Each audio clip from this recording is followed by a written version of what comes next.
Live everywhere. Daily Kos Radio on netrootsradio.com presents David Walton. Kagro in the Morning Show.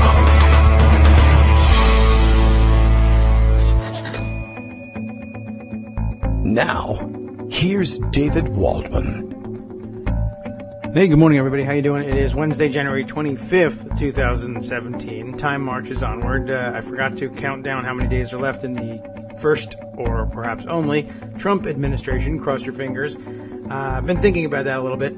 Somebody made an interesting suggestion the other day that I suppose if he survives the first term and runs for re-election and is defeated overwhelmingly, I guess there's some question about whether that's a result that he would accept. And we never really did clear that question up, but because, of course, we declared under our stupid system that he had somehow won, I don't know if there's any getting rid of him. But I don't know if he can actually survive that long. We'll see. Perhaps the doctor, the most outstandingly excellent doctor in the world, will take him off of the KFC McDonald's diet and stretch things out just a little bit.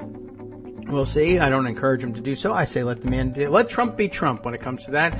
As a matter of fact, Kickstarter to send Donald some pretzels and Segways, if you can get that kind of cash together. Is there any, and maybe a cliffside mansion might not be a bad idea as well. All right. Well, anyway, the show is underway. There's nothing we can do to stop it. Time marches on. We can catch up on any number of things today. We'll have Greg Dworkin with us. He's already collected his raft of stories for the morning. I would like to take a look at that raft of stories, but I can't get my computer to switch over to Skype. So fingers crossed that everything's working. Greg, if for some reason your Skype call doesn't come through, I don't know. Things are a little sticky this morning for whatever reason. It's not even particularly cold weather. That doesn't really do anything. But, like starting your car in the cold, sometimes things don't click the way they're supposed to. So we'll restart Skype. It might not be a bad idea just to do that right now.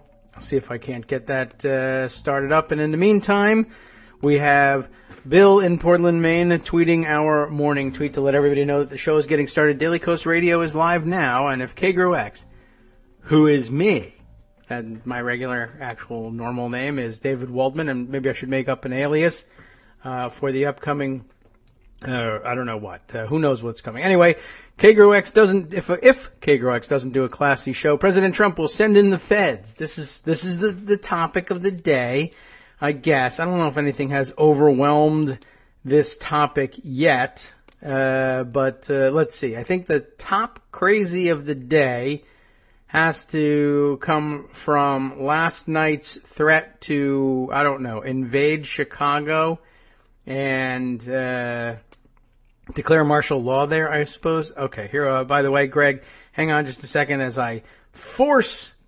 Skype to quit and restart, and so we can get a nice clean start. Do I really need to send this notice to Apple? Sure.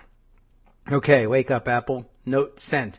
All right. Well, at any rate, yes. So last night, how do you want to even tell this story? You probably all know it, but I mean, it's worth repeating if for some reason you didn't notice it. Okay. So, at some point last night, early evening, Trump decided that, he was going to threaten Chicago with martial law. He decided that the gun violence rate of all things was way too high in Chicago, and that if they couldn't get it under control and stop the carnage, he referring back to his ridiculous use of the word carnage in his inaugural, I don't even want to call it address, the time when he yelled in front of everybody after his inauguration, and that if they couldn't get it under control, he would send in the feds. Now, there's all sorts of issues with sending in the feds, and we could examine those, but I think everybody knows what they are. And it amounts to, we don't do that in this country. But more interesting still than his threat to invade and impose martial law on a major American city, which I guess would make this Trump's Katrina, was the realization that the angry tweet came almost immediately after and cited the exact figures given by Bill O'Reilly. He was basically just watching the Bill O'Reilly show, and Bill O'Reilly's all-time favorite dream has been that somebody of importance would watch his show and then pick up a microphone and shout his angry rant of the day and make it federal policy. So his dream has come true here in Donald Trump.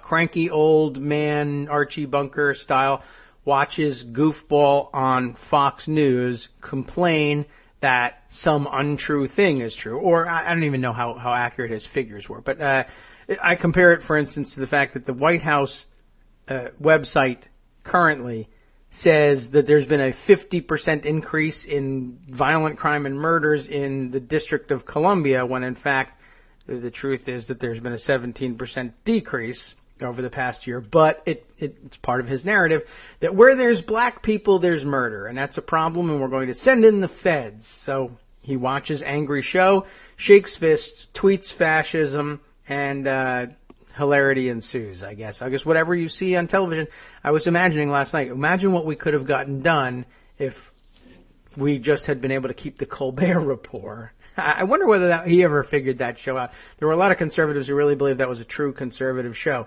Maybe that's a thing to do. Although the problem is you got to get it on Fox News. If there's any way to hack that, or and I guess if at any time, I don't know. Every once in a while you hear about crazy things like this happening. The satellite being interrupted and somehow like a porn movie gets on or something. God help us if that happens on Fox News. Who knows what we got. Donald Trump dropping his pants on TV, and that might as well have a nuclear war at that point. I'd be for it at that point. Anyway, good morning, Greg. How you doing? Hey, how are you? Well, I'm distraught, but, that's the same as always.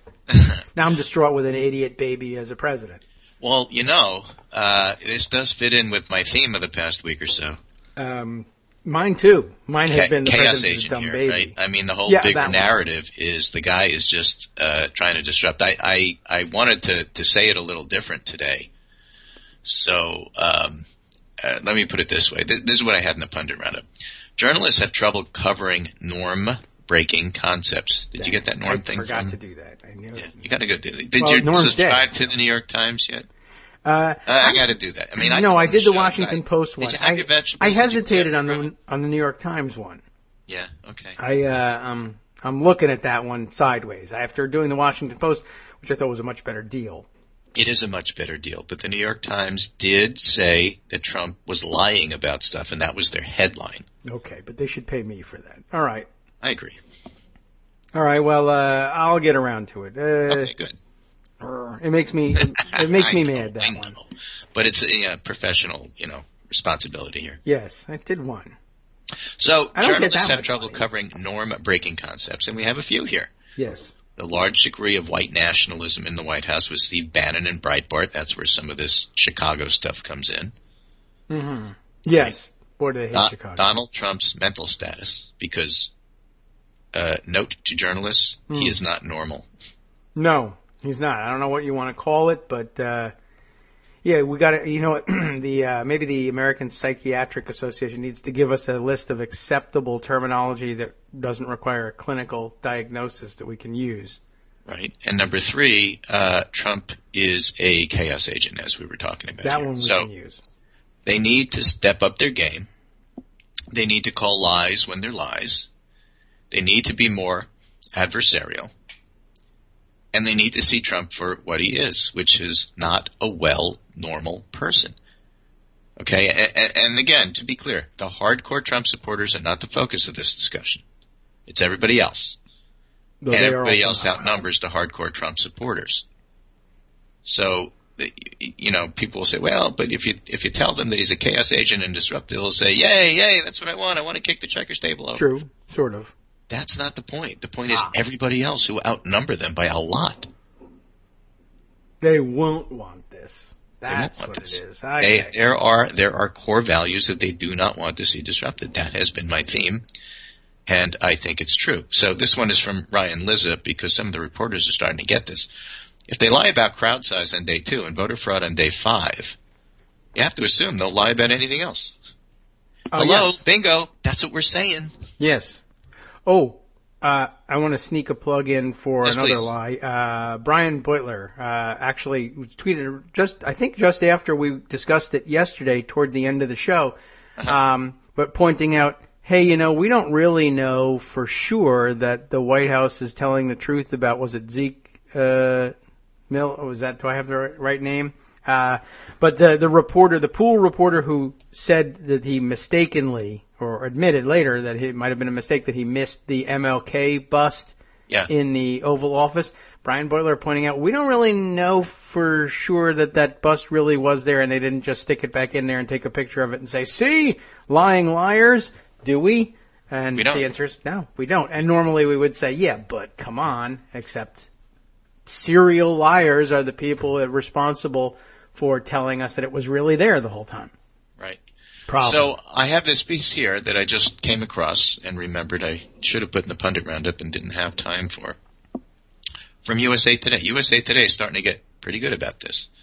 And the title is, it's by Gabe Schoenfeld, What If Trump Loses His Mind? Wow, what if? But they're starting to put that in the media. They're starting to ask that question. Right. And it's an appropriate question. And let's go back to the Reagan era. Toward the end of his presidency, he was starting to get the early signs of Alzheimer's. They hid it. They didn't want the public to know. Me neither. Just like they didn't want the public to know about, how in physical bad shape John Kennedy was. Right. Oh, I thought you were going to say, just like they didn't want us to know that they sold arms to Iran and used it to, all right.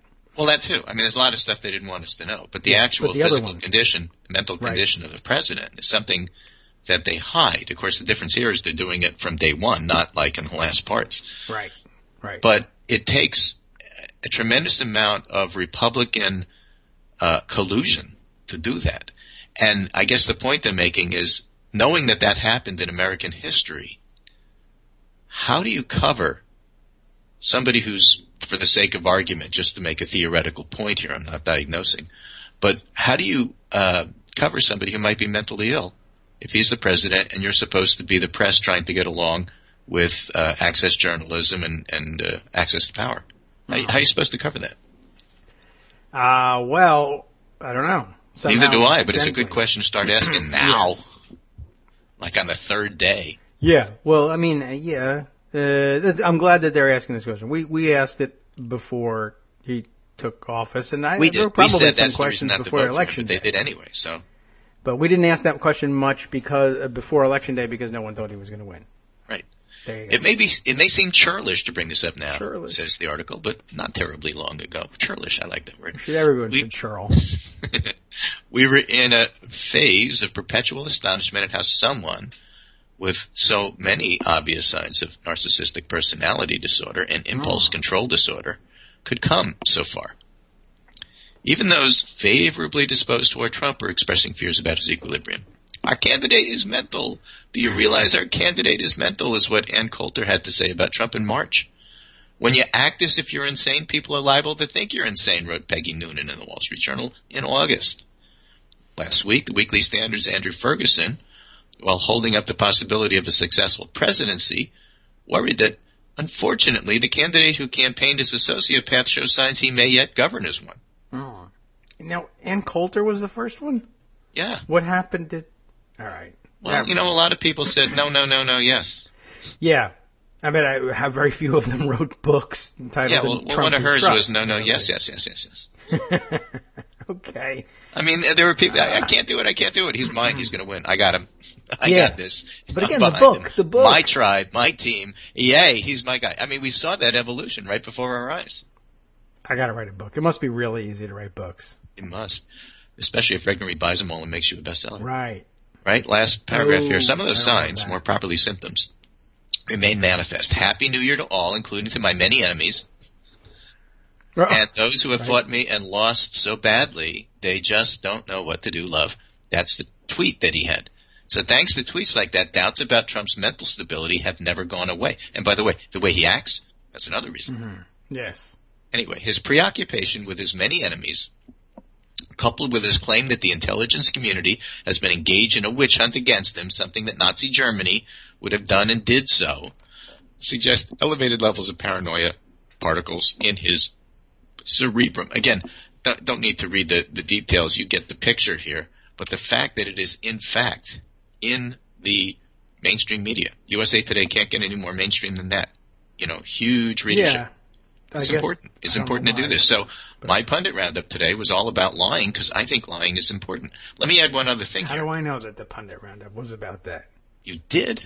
No, I don't know if I have to check that. I can't just take your word for it. I know. I left you a link, though. That's why I do that. We'll Bloggers are see. like that. We say things and we give you links. Oh, yeah, that's true. If he would just do that. If we would just link to things, it'd be a lot easier link to to believe. Breitbart. What's the point?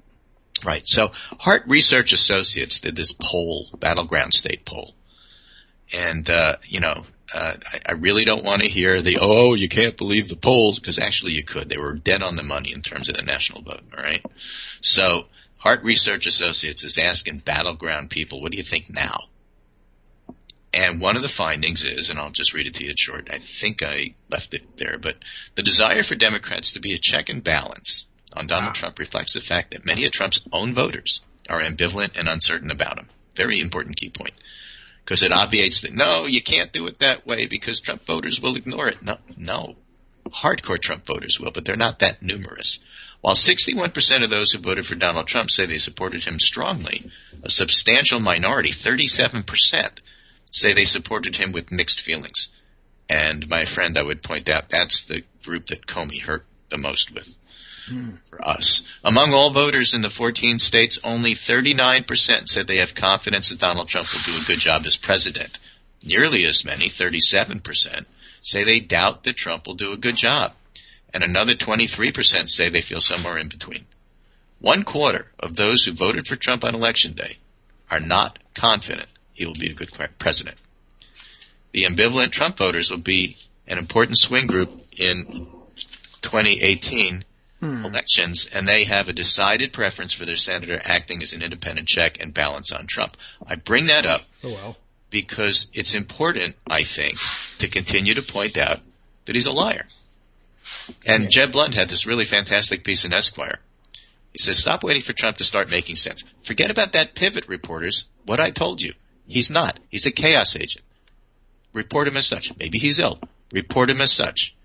Don't expect him to pivot. But what do you do with that? And Jeb Blunt points out every malignant troll, 95% of the time, it's a he, who changed his Twitter username to deplorable jerkface. Yes. I'll not use the word he used. to piss off the libs. Yes. Libtards. Normies. Right? Feeds off impotent moral outrage and public despair. He and his leaders are people who feel so disempowered by, or eager to exploit women's equality and the perception of minorities as full human beings, that they brought on the reign of a world historical virulent boob just because they hate the same changing cultural signifiers here. So logging onto social media to announce that you feel terrified and heartsick just vindicates them. Don't do that. Right? Yes. Fight them. Don't tell them how you're heartsick about the election. Resist is basically the message here. And he has a really key point here I want to make, which will be a theme. You cannot shame the shameless. Right. You can't appeal to an inborn trait somebody doesn't have. And this gets at some of the complaints that those on our side had about Obama. Right? When they go low, we go high is something you can say when somebody's agreed to sit at the table with you. But Trump and the people who revel in his omnidirectional crass abusiveness and opportunism don't have to go anywhere to hit low. Their resentment and bullying will always find low. When they go low, let them, like the bully who eventually trips one day on the playground. It makes it easier for everybody in the rest of his class to see how small his size, how few his number, how low his road, how everyone together can defeat him. You don't have to ignore it, but you should highlight it. And you know what? There's nothing wrong with pushing back against it. There is a reason to resist here and not just say, oh, well, we are so high-minded, we can't, we're going to bring the knife to the gunfight, so to speak. Right. You got to do it the Chicago way, and it's important that we do it the Chicago way. And one of the ways to do that, because there are Trump voters out there who really have their doubts, is to delegitimize this guy from day one. We have been doing that. That's what the march was all about. It's the right approach. It works. And stop complaining about it. All right. You got that? I'm okay with it. What do you think? I think it's a good rule. One, yes, punch Nazis. That's out there too. And two, when they go low, kick Nazis. Right. That's how you deal with Nazis that duck your punches. That's what I'm saying. So HuffPost has a piece here. And again, another poll. Americans don't buy the claim that Trump's inauguration drew record crowds. Okay. You know, he's been complaining all along. Oh, we had bigger crowds than they did. Sean Spicer say, You guys are getting it all wrong. We got it right. We were huge. We were gigantic. We were special. Mm-hmm. Only 7% think the event was better attended than Obama's 2009 swearing in after all of that. It's not that what they do is guaranteed to work. It's not. Don't accept that, oh, well, there's nothing we can do. They're just going to say it and everybody's going to believe it. That's not true. It does matter. It matters that the truth is exposed, I wrote. It makes a difference. People get at it their own speed. But Lincoln was right. You can't fool all the people all the time. Just keep pointing out the lies. It breaks the spell. It chinks his armor. It erodes his shield. And his hardcore people won't see it, but everybody else will, and that matters. Here's another. Karen Tumulty writing in the Washington Post, big story today. Trump's disregard for the truth threatens his ability to govern. Okay. You can read the details, but it's the concept here that we're talking about here, and I think that's really, the main thing. So what we are doing in terms of not accepting everything that he does, not being gaslighted, is important. As a matter of fact, NBC News even has a piece about that. Some experts say Trump team's falsehoods are classic gaslighting. Ah. Well, yeah. I mean, just like straight up, this is what's going on. Well, it's about time. I mean, well, it's past time, but Yeah. It's good it's happening. We'll see what we can do with it, and we'll tie as many anchors around his neck as possible in the meantime. Exactly. When he's having issues, throw him an anchor. And here's one last piece on the same thing. Why Trump's Staff is Lying by Tyler Cowen. Bloomberg View columnist, professor of economics at George Mason University, leans libertarian, decent guy, writes for the blog Marginal Revolution. And one of the most striking features of the early Trump administration has been his political uses of lying. I mean, they're ready to just call it that. It's great that this is out there and people are discussing this. And so he says, why are they doing it?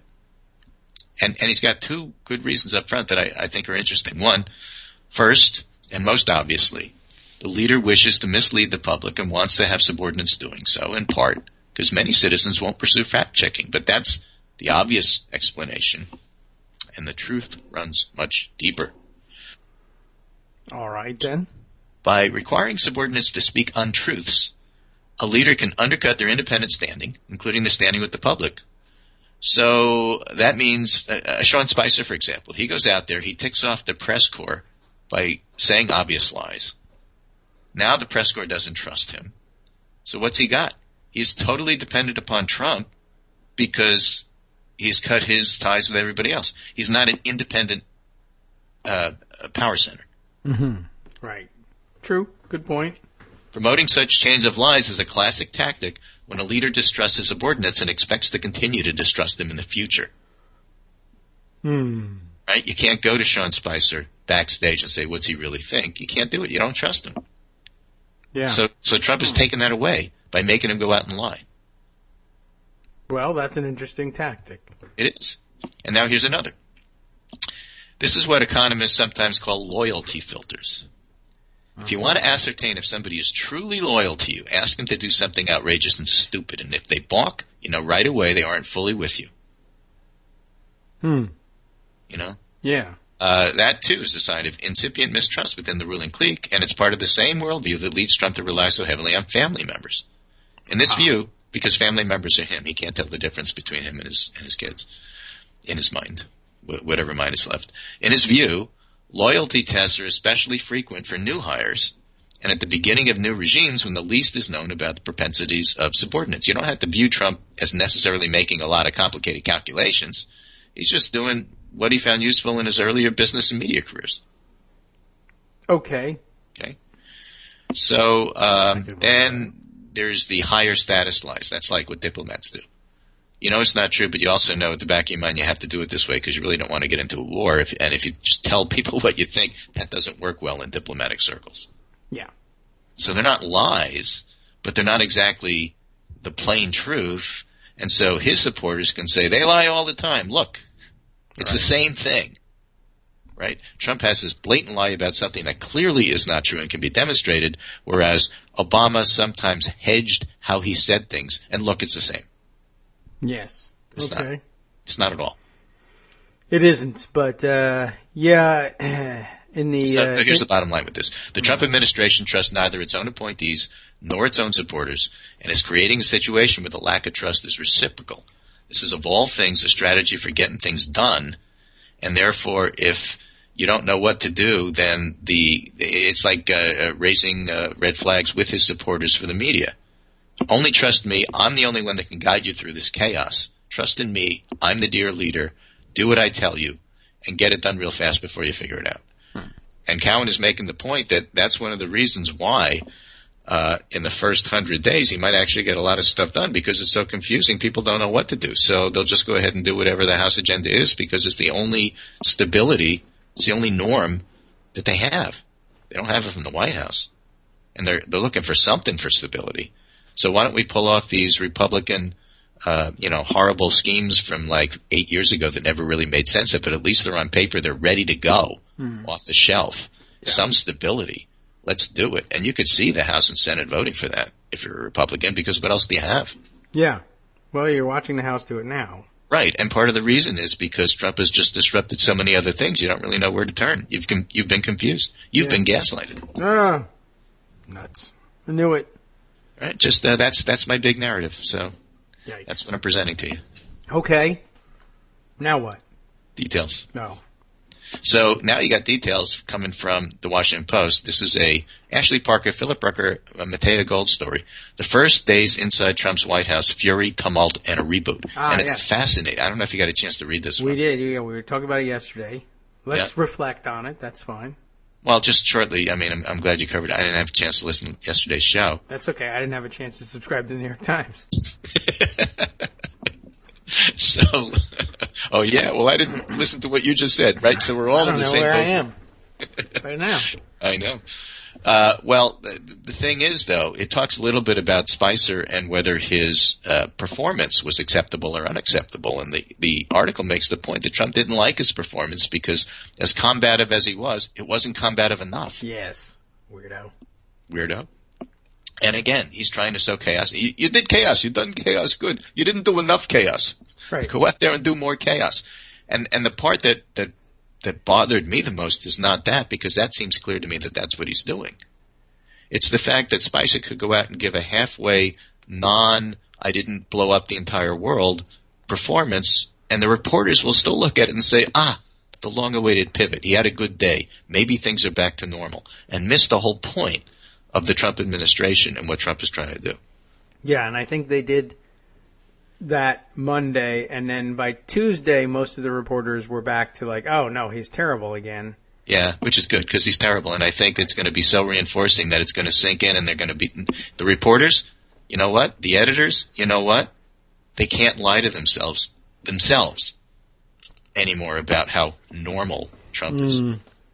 Yeah. Good. That's what I say, good. And that's why it's important to highlight these things.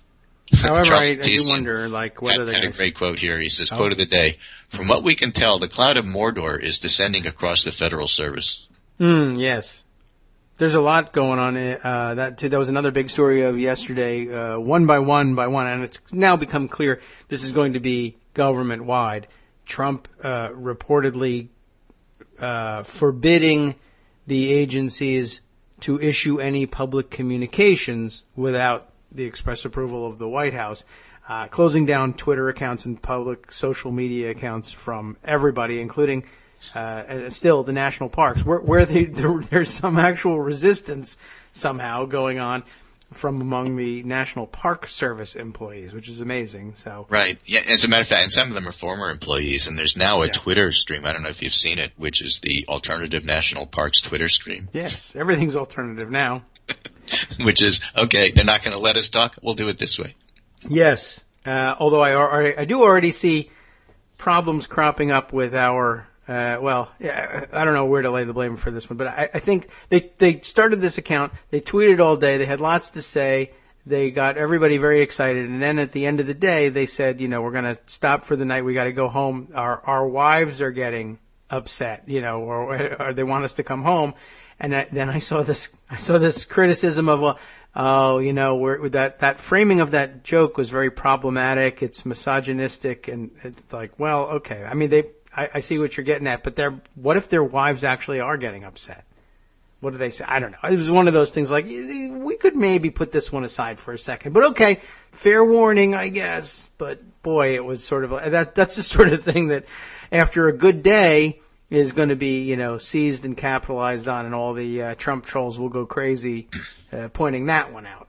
But okay, whatever, I get you. I assume that more good information is coming, and probably not much more reference to their wives, although that didn't really.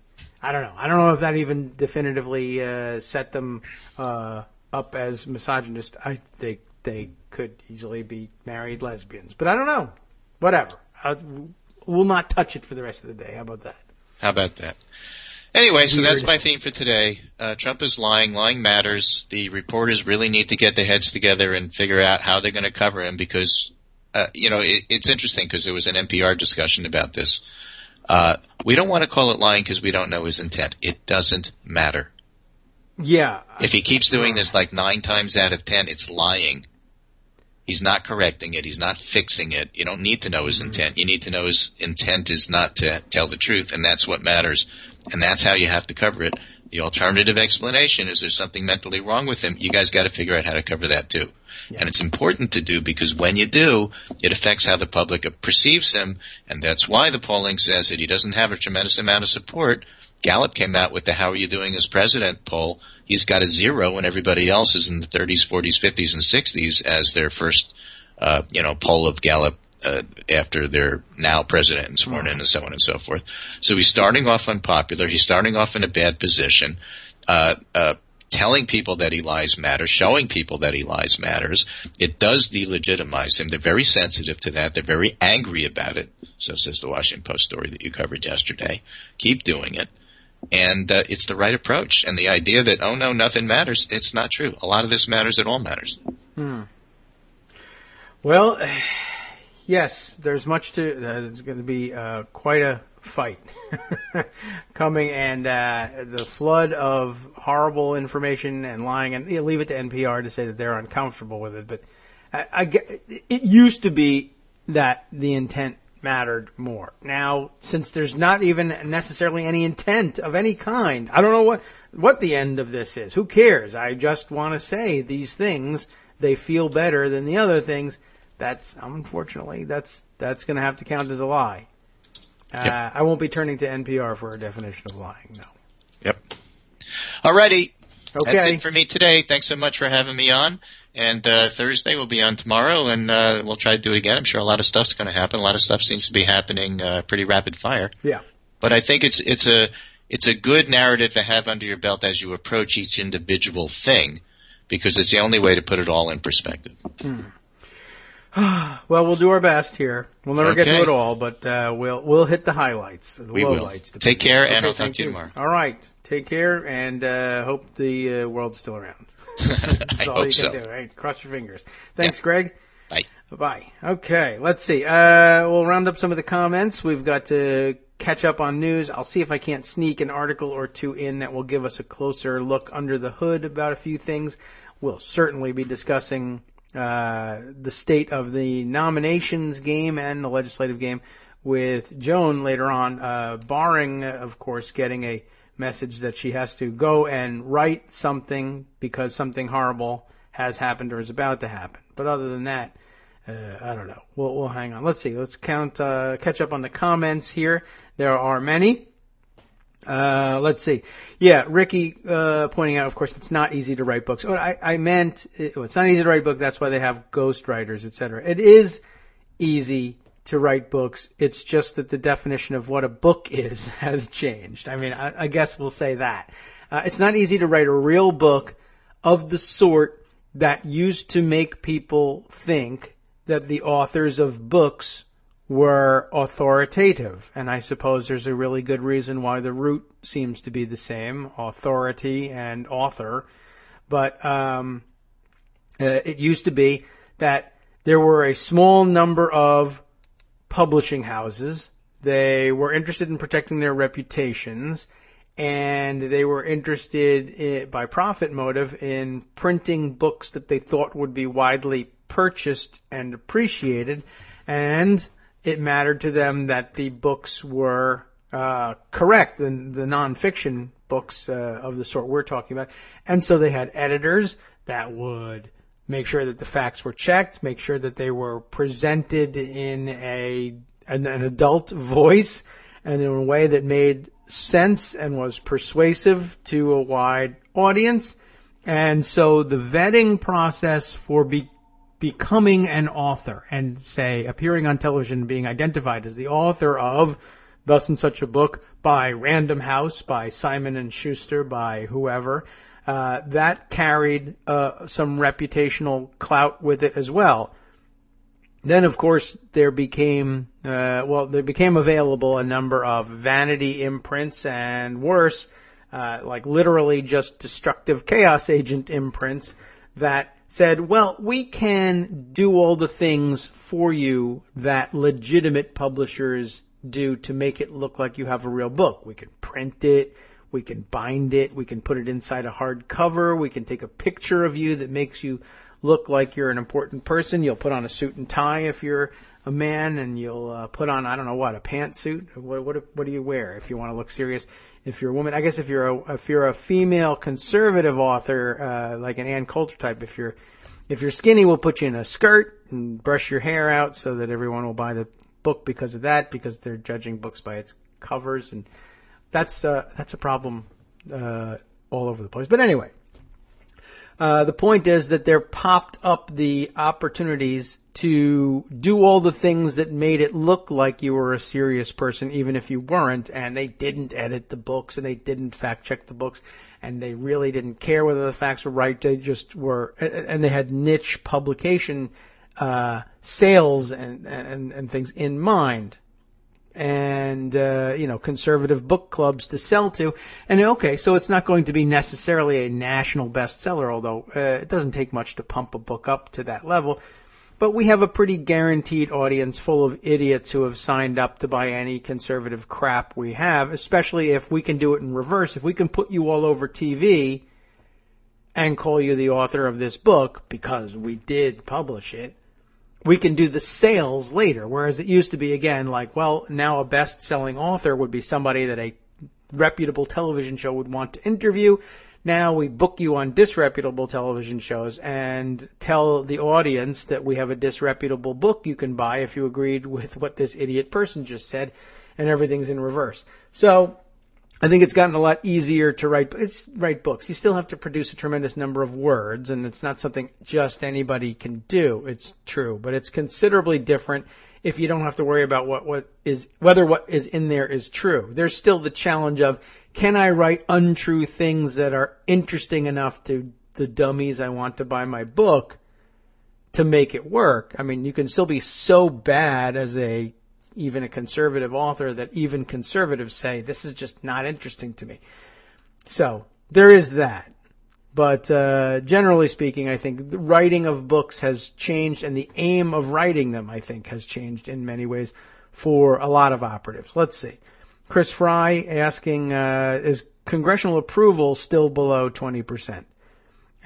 We should nationalize all the races with the, let's say, crap storm of what we will see out of the rethugs, the rethuglicans, and I'm sure that's on the table nationally as a strategy. The other point about Republicans and Trump, that together they are the real target boogeyman to run against, I guess. Then the aspirational message is the tricky part. And let's see, John Ronald chiming in with a comment here. If Trump claimed the moon is made of green cheese, you don't task NASA with sending lab mice there to investigate. Okay, that in response to the rather ridiculous voter fraud claims that he's making. This morning, he says, in addition to, and this all started, I think, with Sean Spicer yesterday in his press conference getting pressed on this, or I don't even know how it came up, but reiterating that,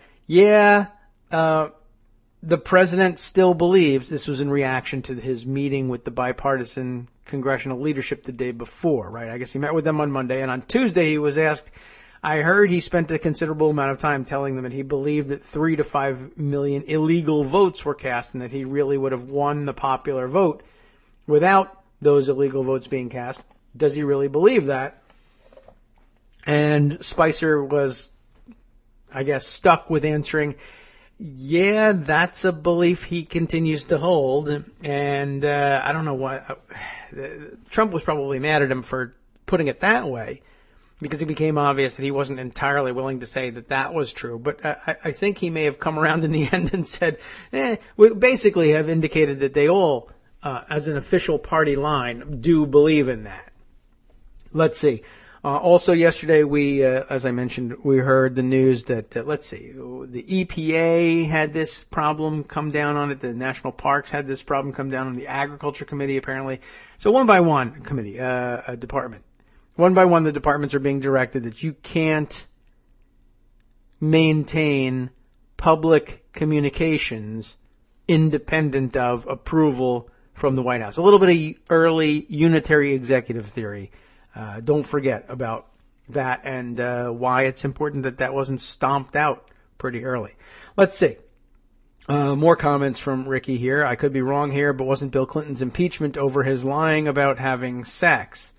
To some extent, yes, it was about that. It was, but it was a formal perjury charge they were upset about, that he had been deposed in the Paula Jones case and had denied everything, essentially.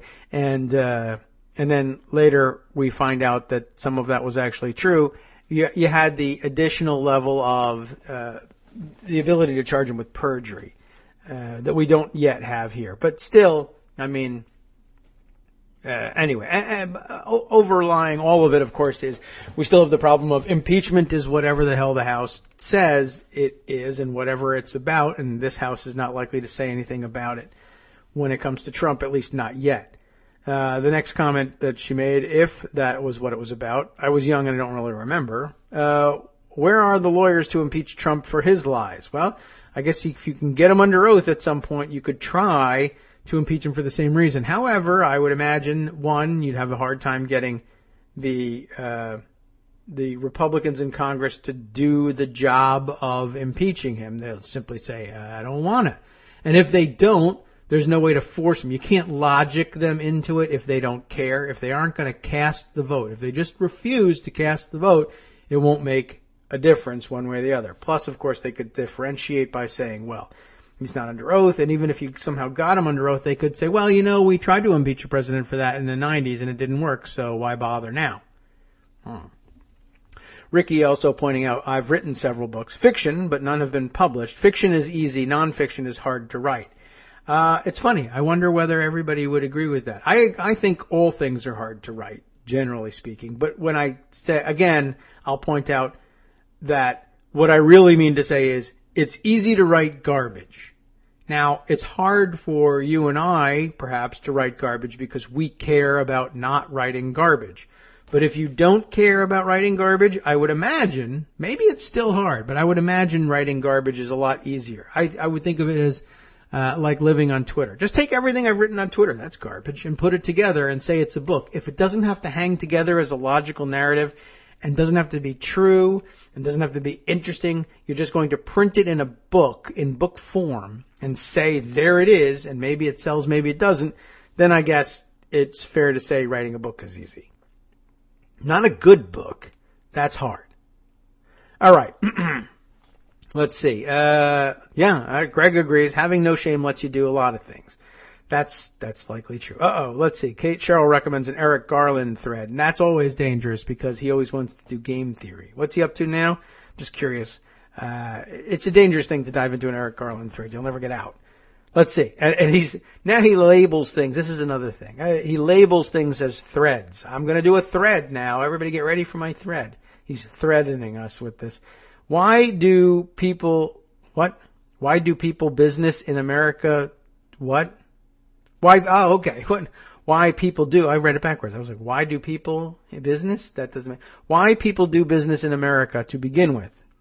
This Donald Trump situation is not good for business or investing. Here's why. I can imagine why. Instability and no ability to have any serious. I mean, free market theory depends very heavily on the ability to get and disseminate real information. That's going to be very difficult. All right. Well, you know what? That's likely true. All right. And what else do we have going on here? Let's continue on. Ricky, you're being too hard on yourself. She says, you haven't seen my writing blog. I'm sure it's all garbage, which would explain why it will only be published on my blog. Well, okay.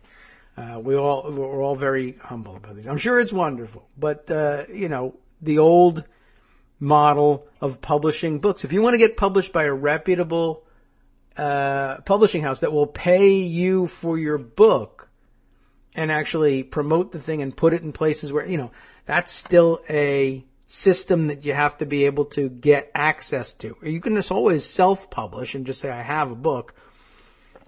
Sometimes that's enough for a cable television show.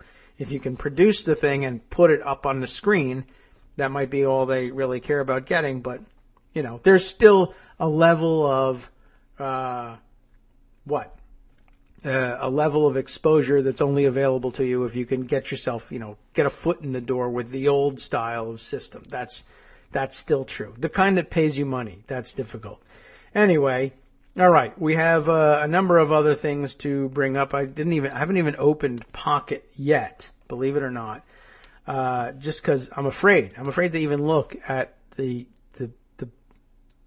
deluge every day. All right, what can we do to catch up on news, inform you about something you might, some angle we haven't missed, and still have time and save some good stories to speak with Joan about. All right. There are definitely some great overarching narrative stories out there. We might save those for Thursday and Friday. I will point this out. The Sunlight Foundation still exists, for one thing, and for another thing, they're the place to go for tracking this. The Sunlight Foundation has started and, I suppose, committed to maintaining a running list of the times that the Trump administration has announced that they're going to crack down on the ability of federal government agencies to communicate with the American public. And I tell you that because that's the title of this particular release. Reports of federal government agencies directed not to communicate with the American public. For the past decade, the Sunlight Foundation has advocated for all branches of the federal government to use modern technologies to inform and engage the American people, from social media to websites. So you can imagine, I'll depart just briefly from their own writing, that this would be very offensive to the Sunlight Foundation, that their whole mission has been about encouraging federal government agencies to use modern communications techniques to communicate to the public. And the Trump administration is dedicated, first and foremost, it seems, in its opening days, to the opposite of that otherwise universally lauded agenda. All of a sudden, that's not a good one. Well, to return to their writing, we adamantly oppose measures that limit disclosing documents and data to the public, particularly the publication of scientific papers, research and analysis, or public access to government scientists or technologists that can explain the findings.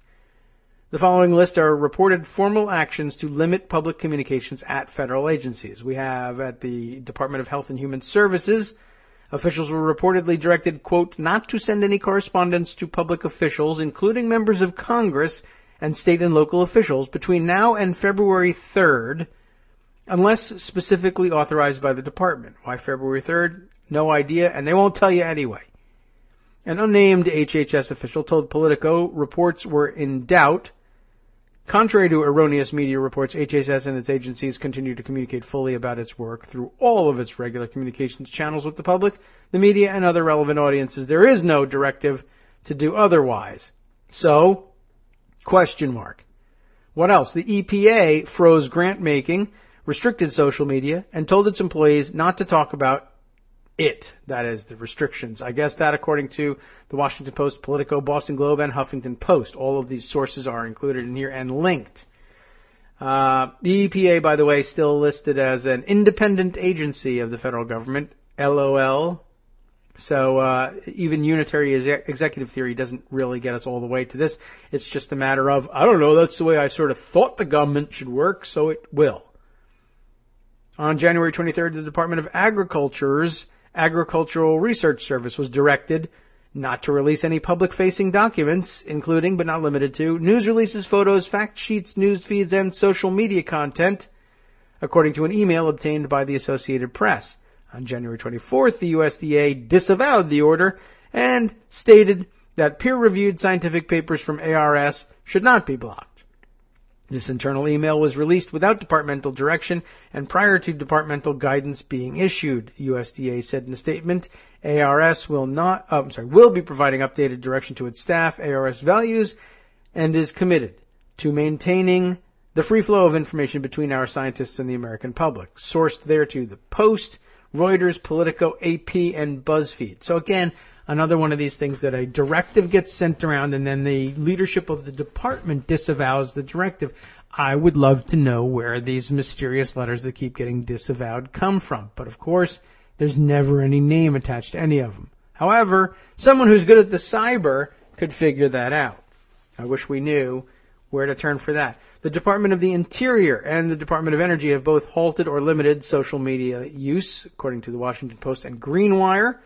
The Department of Transportation told employees not to publish news releases or social media until they receive new guidance from the Trump administration, according to Politico. And the National Institutes of Health were, quote, to hold on publishing new rules or guidance in the Federal Register or other public forums and discussing them with public officials until the administration had an opportunity to review them, per Institute's spokeswoman Renate Miles. Source, Politico. The White House has not confirmed these actions. White House Press Secretary Sean Spicer was asked about them in today's press briefing, but did not confirm if these reports are accurate. We call on the Trump administration to disclose the memoranda that have led to these changes to the public, explain their rationale, and reverse the measures. Good luck. I noticed, by the way, that most of the agencies referred to do not yet have a department head because the people have not been confirmed to those jobs. We can perhaps talk a little bit about that with Joan, as that is part of her beat. And so it may just be that those directives may change once there's a Trump administration person at the head of the department, or it could all be part of a grand plan to be a bunch of effing idiots, to the extent that there exists such a plan. All right. Anyway, that's important news. I thought we would bring that up. Let's see. There's some funny stuff out there. We'll skip that one for now. There's some stories about affluent Trump backers who are real jerks. We got that to look at.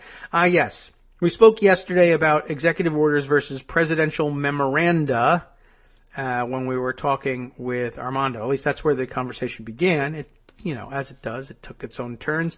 But I thought I would grab this one from USA Today, where you go for all your nuanced reporting. And there's a particularly good topic. Anyway, we'll see how well they address it. Gregory Korte, K-O-R-T-E, writing for USA Today. Oh, we might have to stop some auto-playing video here in just a minute. But essentially an explainer on the difference between executive orders and presidential memoranda. However, the auto-playing video, which hasn't started yet, has also set off the pinwheel of death, and we can't actually scroll in this thing. There we go.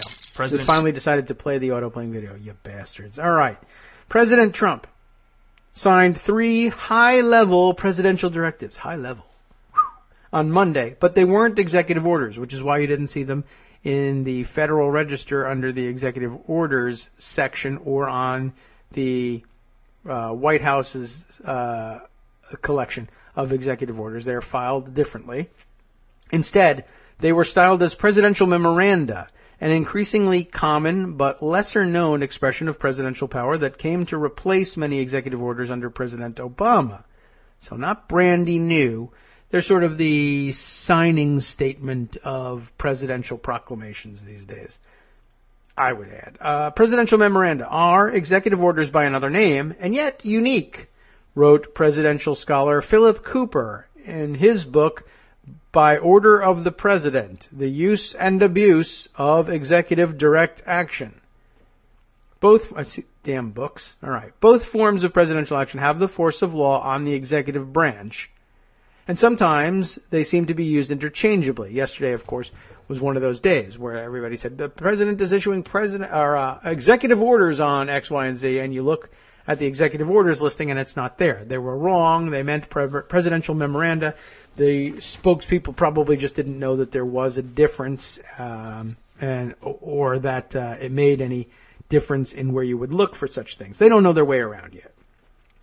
Anyway, even presidents sometimes mix them up, referring to memoranda as executive orders, as President Trump did Monday on Facebook, which, again, I guess, if you told me, okay, a thing was said by President Trump, 1, on Facebook, 2, is it a fact and did he get it right? Is it accurate? Is it technically accurate? It'd say, President Trump said it? No, it isn't. It's on Facebook? No, it's not. President Trump said it on Facebook? No chance.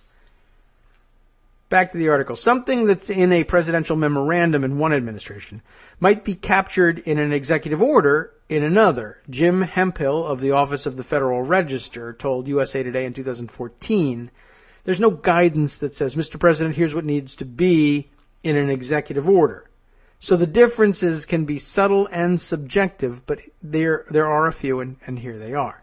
Numbering. This is about the dumbest distinction between the two, just in terms of the substance, but it's there.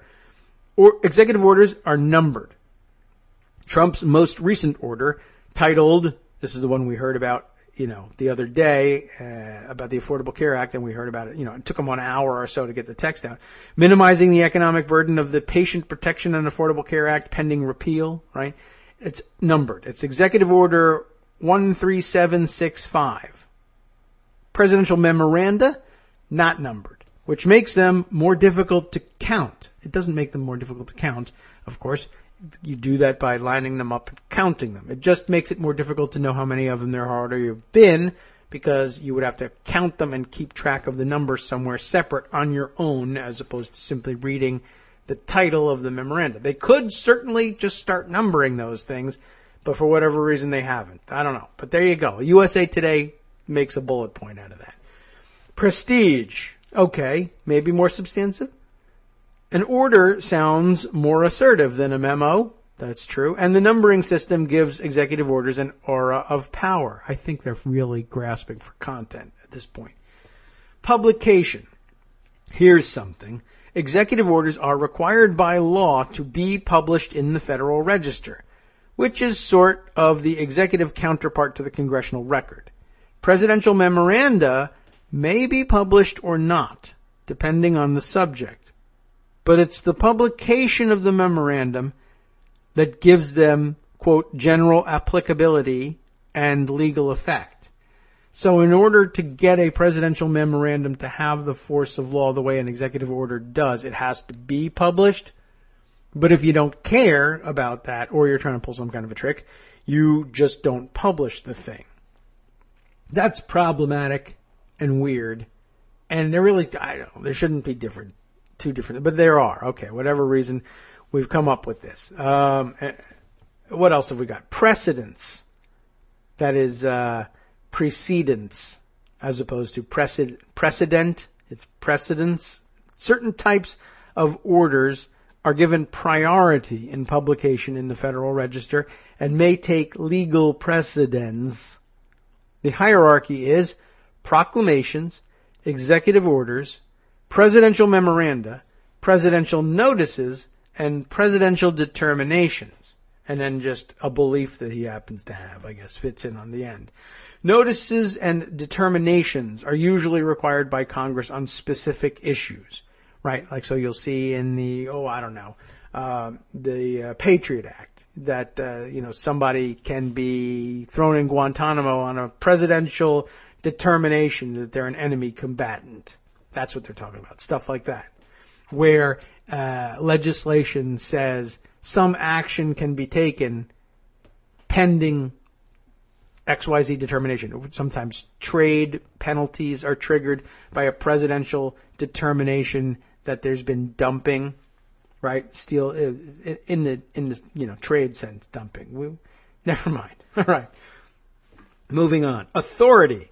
Under an executive order signed by President John F. Kennedy, an executive order must cite the authority the president has to issue it. That could be the Constitution or a specific statute. Presidential memoranda have no such requirement. So one of the things, I guess, if you want to issue an executive order but you're not sure that you have the authority to do it or can't really put your finger on it, issue a presidential memoranda. Publish it and it has the effect of law, just the same as an executive order. But nobody has to really be sure whether or not you're really authorized to do it. That's maybe an outward sign that it's subject to challenge, just as an executive order is, but that you know that somebody's going to have to do some homework to show up and defend it later on. I assume we'll be seeing a lot of things like that. Amendments. An executive order can only be amended or rescinded by another executive order. A presidential memorandum can be changed with another memorandum. So I guess that's of some interest for the technicians among us. What about the subjects that can be covered? Executive orders are often organizational, used to create new executive branch committees, processes, or lines of responsibility. They can impose economic sanctions on other countries, they can declare states of emergency, or they can give federal workers a day off. Presidential memoranda are used to delegate tasks and reports assigned by Congress to the president, start a regulatory process, or direct a specific department or agency to do something.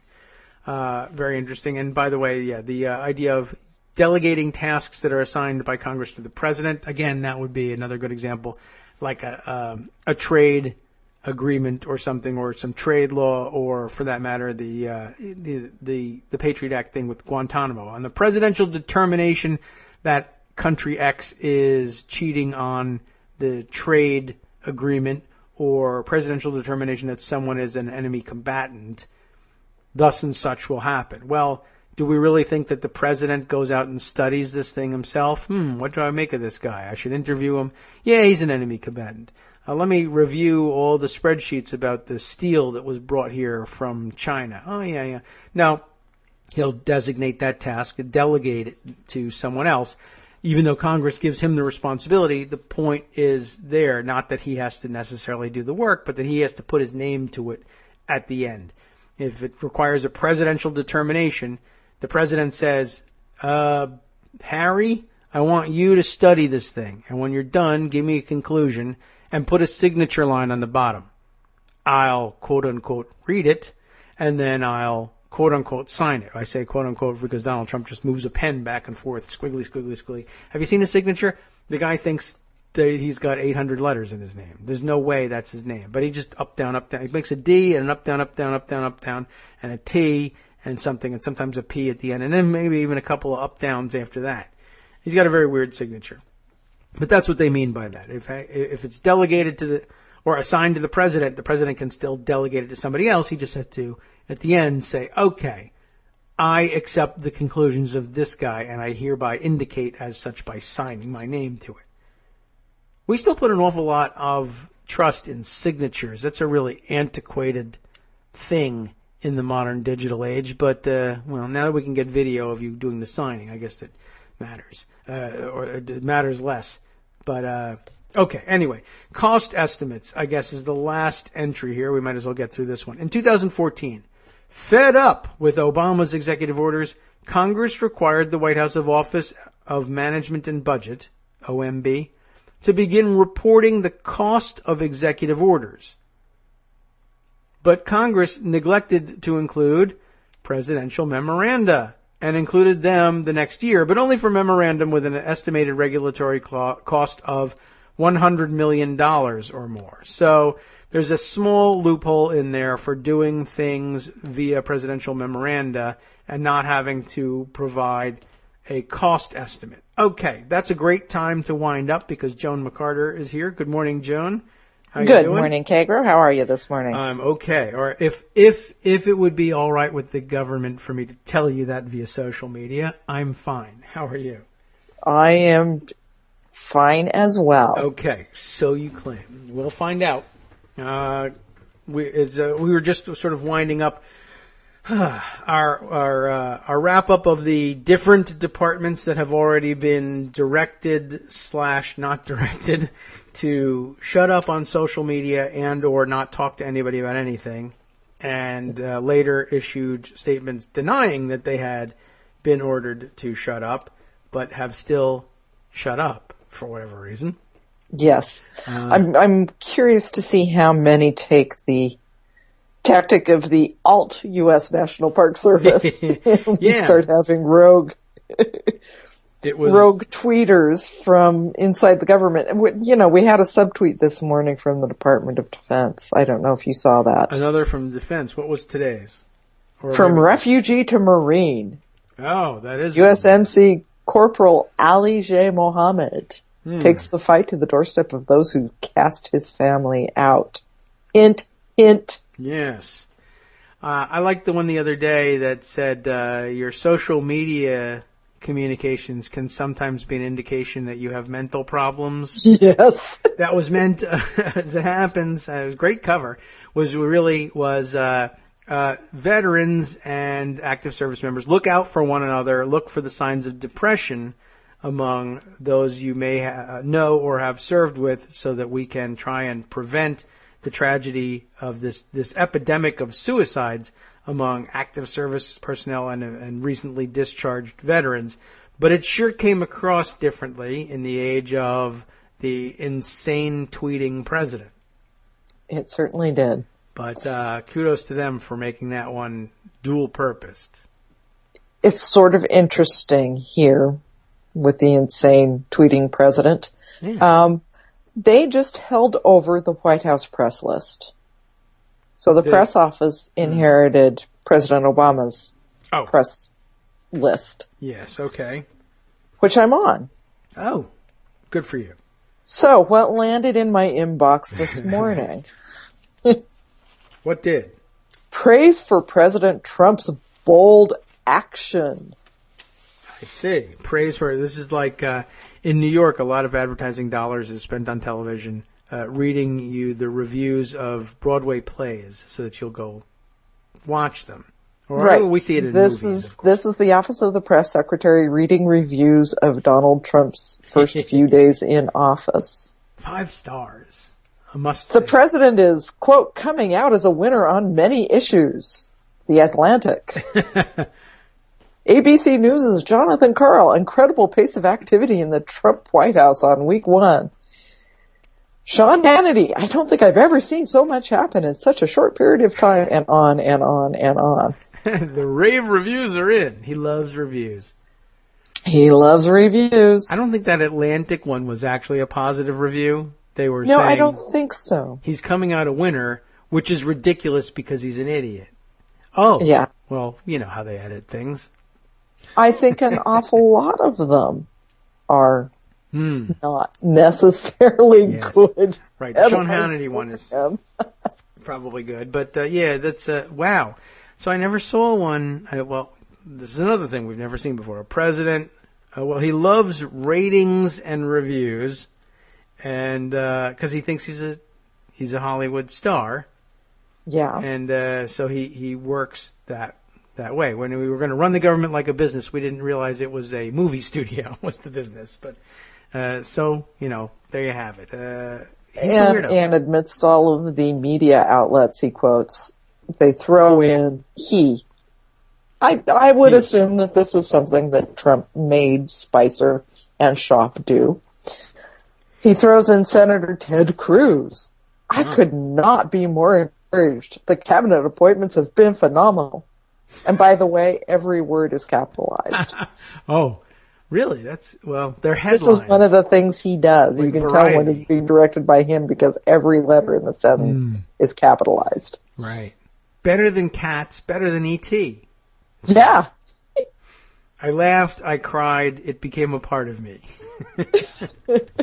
I really love that he throws Ted Cruz in there, just, Yes, well...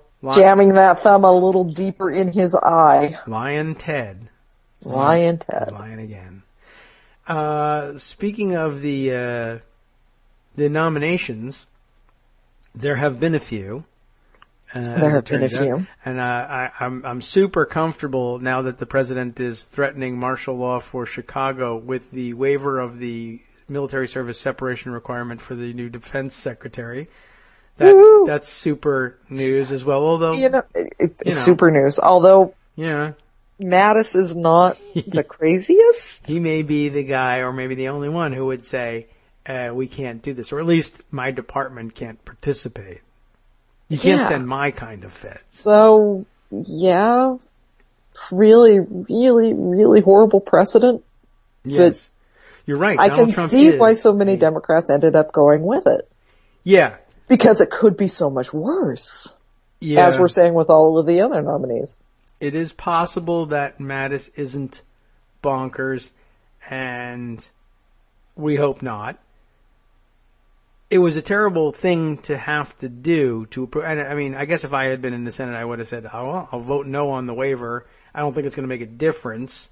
The waiver will go through, and I may or may not vote the same way on his nomination. Yeah. But I'll probably symbolically vote no on the waiver. Right. I guess, but the real question to put to somebody is, okay, it's a tie vote in the Senate, let's say, and you haven't voted yet, and you're the last one, and somebody else is, I guess, dead because or on vacation, and that's the only way it would work. But if it's a tie vote and it's up to you, do you vote for that waiver because you think Mattis it might pay? He might be the least bad choice. That's the only time it really matters to ask somebody what they would do about anything, really, is if it's up to you. But that would be a tough one. I might have voted against the waiver and for the nomination. I might have voted no on everything because I don't know. I don't know what state am I representing, I guess, in this theory. But yeah, the voting has been very strange too. Last night, another of the nominations went through. We now have Mattis in place at Defense and Homeland Security, the other general, Kelly. We have got Mike Pompeo at CIA. And last night we got Nikki Haley at UN. At the UN. And again, Nikki Haley in her confirmation hearings did not sound insane. Right. Did not necessarily toe the Trump line, which she's never probably doesn't bode well for her future, but But that's okay. He wants to withdraw from the UN anyway, so whether or not he gets that done. Right, she's not going to count in however many months, days, weeks. Yes. But, she's never been, super nuts or anything. It wouldn't be my first choice for almost anything, but they let that one go, and I guess people are beginning to wonder why aren't there unanimous votes among Democrats against all of the nominees? Why are some people voting yes on some and no on others? Senator Gillibrand, I guess, had been enjoying a streak of voting no on all of the nominees to that point, but again, that was only 3 people, and voted yes on Haley. And then I saw people begin to get upset about that, and I mean, that wasn't going to make much of a difference one way or the other. I think the one that people really got sort of about was yesterday in committee when they just passed out Ben Carson. Yes. Well, Ben Carson passed out too. On voice vote. Yeah. And I guess it's important to note that, nothing different is going to happen no matter how they vote in committee. Right. Or really on the floor. And if you're interested in having the process take as long as possible, that is also done on the floor. The committee work doesn't really slow much down. Although I suppose the longer you tie up the committee with the hearing, the less damage they can do with hearings on legislation later. But still, people were looking for sort of symbolic resistance, and it's not always materializing, and what do we think that means? And I'm of two minds. Yeah. I hate the phrase "keep your powder dry," Mm-hmm. but there are really big fights coming up. Supreme Court. Yes. True. Tom Price. I mean, some of these nominees are much, much worse than other nominees.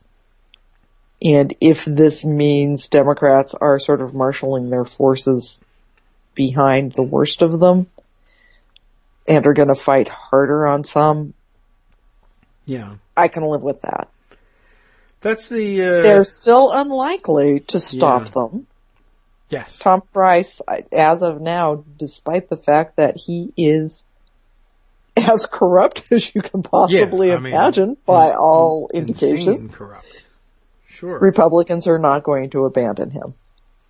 No. Well, he's one of them. And the new president's choice and all that, but he comes from their ranks in addition. Even though, I mean, the very definition of the kind of corruption that you're supposed to be looking out for. I mean, there's all kinds of corruption, but this is the straight up influence peddling, insider trading. Right. Yeah. And a lot of it, too. A lot of it. And he really has become quite wealthy as a result. Yeah. I mean, one of the few people that didn't come to the cabinet as a billionaire and is sort of like, oh my gosh, I got to catch up. Where can I steal? He made probably $500,000 on the one trade he made, or the one special stock purchase he got from that Australian biotech firm, where he was one of 16 special people invited to participate in the initial offering. God, it seems like it was under $1 a share, under $1 a share. Even I could afford that. And he had two buys. He initially did not report the second one.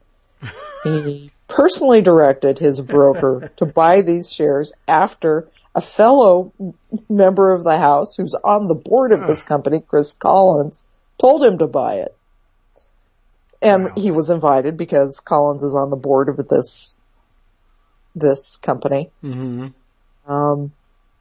Bought the shares for under $1, and now they could be worth as much as $500,000. So why don't the rest just of in you 1 just year? Bootstrap? Damn it. Like I did. Yeah. So, Price is, he's something. Yeah. I had no idea. Well, yeah, and we would have continued to have no idea if he had just gone his merry way and stayed where he was. Yeah. But, and by the way, he does want to privatize Medicare, even though he said in his hearing yesterday he does not. Oh. Don't believe him. All right. And then we had Mick Mulvaney. We did. Another crazy member of Congress who has been chosen to be director of the Office of Management and Budget. Yes. Who told the panel yesterday that despite the fact that President Trump, cough on those words, popular vote loser Donald Trump said he would not cut Social Security or Medicare in the campaign. He knew who he was asking to be his OMB director, so never mind that. We're going to do it.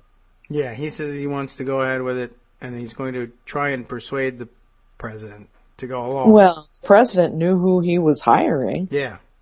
A guy who hates Social Security and Medicare. So that's all the proof we need. Yeah, although, again, asterisk. I don't know what Donald Trump knows about the people he hired. But he got, whoever it is that makes that choice likely knew. There's no chance that I believe that Donald Trump went, looking at the rosters and said, you know what? Mulvaney. And I'll tell you why. This guy is excellent. No, it was handed to him. I'm sure that's a sort of a Pence thing, too. Yeah, very much a Pence thing. Okay, so that explains that. Donald Trump did the scribbling on the paper at the bottom. Okay, there you go. He's the nominee, although his signature goes on for about 5 minutes. I was interested to see in his signing of the executive orders, he gave up on using the Sharpie. He's using real pens. I wonder how long that'll last. Yeah, good question. I'm not sure. I mean, he prefers the Sharpies, but I think I watched him on day one there, the actual day one, not his day one, but doing a lot of signing, and he realized, oh, there's 10 pens here because I'm supposed to give them out as souvenirs. So I don't know whether that's, maybe he buys his own Sharpies and he's being cheap, or people don't want Sharpies, or they haven't printed presidential seal Sharpies yet. And Sharpies, I bet they're working on that right now. Yeah, you should be getting in on that because there's big bucks in that. And I don't know. That seems perfectly Trumpian, right? To make gold Sharpie presidential seal pens and give those out instead of the very nice, metal and enamel things that they give out now. But save the government money, I'd say. Go for it. Get them at Staples. Sure, it's coming. Yeah. Well, okay. So regular pens so far.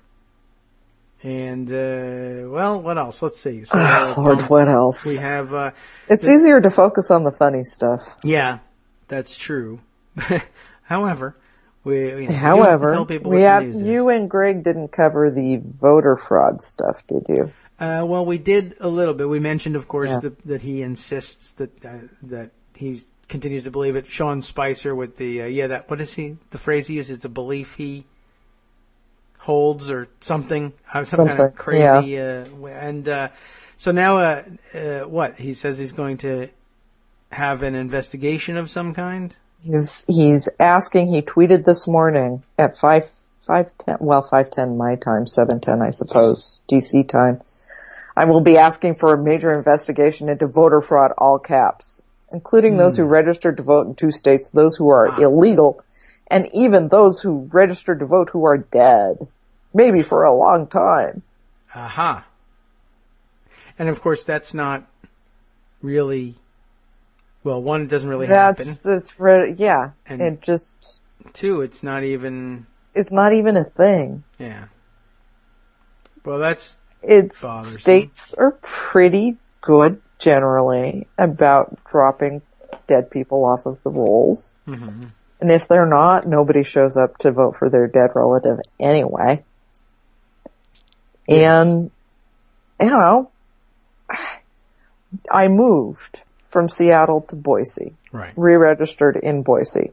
Didn't change my registration, didn't call the Board of Elections in Seattle and say, hey, right. I'm not living there anymore. Make sure that you drop me off the list. Because you don't do that. Because you don't have to do that. Right.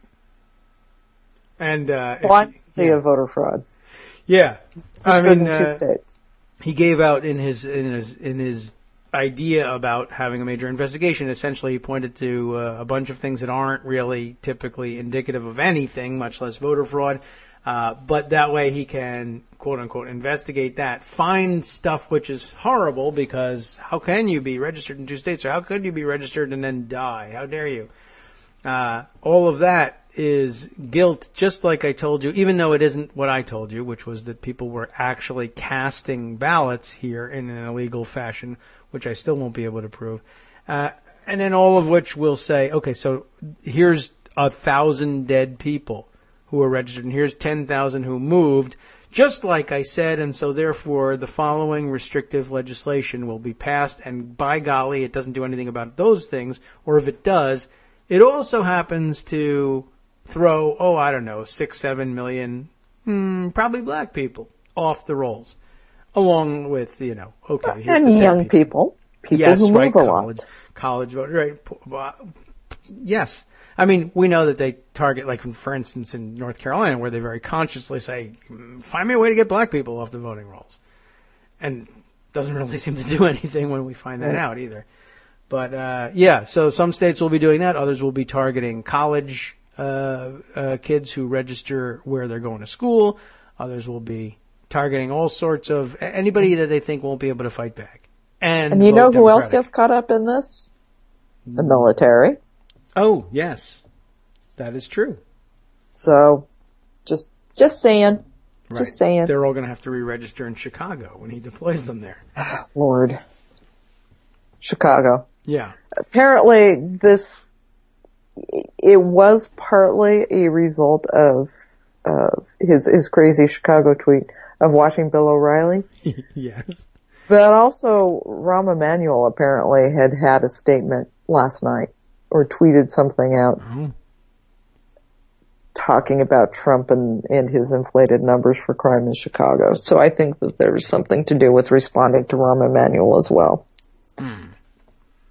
Okay.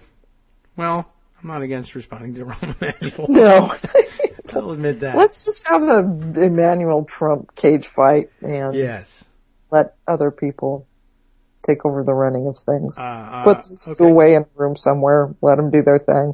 Yeah, if they would agree to that. I don't think they will, but that was. I was amazed again, anew, to find out how influential television is in his life, and wonder what other insane things he might pick up on. They really have to. I mean, think of all the electronic devices they have to take away from this guy in order to get him to concentrate. He's like my kids, really. Can't get him to do the homework unless I take the phones and turn off the TV.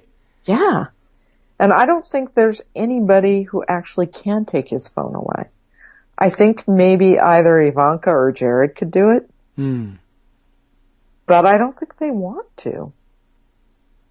I remember also, by the way, I mean, they made a very big deal of Obama having to give up his devices for security reasons. Of course, at that time it was a BlackBerry, and that seems kind of funny now, but not the shareholders of BlackBerry stock, but they made a big deal about security issues, and like how secure is his goofball Android phone? Is that not something that I actually did? I didn't follow up because I didn't have time this morning, but I saw a tweet from a news story. A hacker has said his use of Twitter is a security risk. You would think. Yeah. Especially since his password is Ivanka123. Right. But, don't try it. Might be. I don't know. Could be. Unless it's Vladimir123. Anyway, try both of those. But yeah, if somebody manages to get a hold of that, and I mean, I don't even know what kind of physical security risk it is to, I don't know what. Can you track his movements if you have his phone number? What sorts of what kind of things can you ordinarily we trust that the government would be able to do? Trust. We do. We do believe that the government would be able to do that. We hope that they won't be doing it. He's the government, I guess, so I guess he could shut it off. But it's technology. I mean, it's not something that is so advanced that the government would have the monopoly on it. Right. That would be ordinarily very dangerous. But they made a big deal out of making President Obama give his devices up.